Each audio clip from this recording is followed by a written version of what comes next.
mes dabar eisime į Akropolį, nes dabar vyksta akcija, kad jeigu perki kažką Akropolį už 10 eurų ir daugiau, eini į infocentrą, suki laimės ratą ir gali laimėti net 1000 eurų apsipirkti Akropolį. A, nepamaišyti tau 1 eurų. Tikrai ne. Niekada. Tai galvoju, kadangi šiandien toks blogas oras ir tokia bloga nuotaika, tai gal pasiseks loterijai, ten štai kur.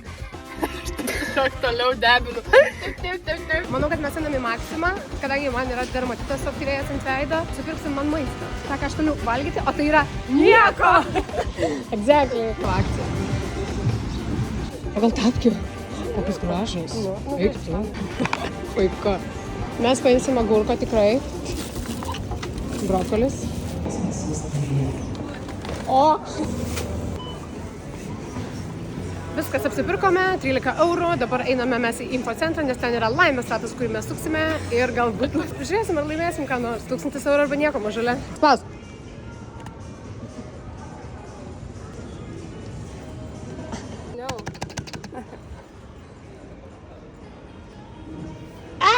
Nutėmėt. Žodžiu, mes nelaimėjom, bet mes paprašym, kad parodytų, kaip atrodo, jeigu laimėtume.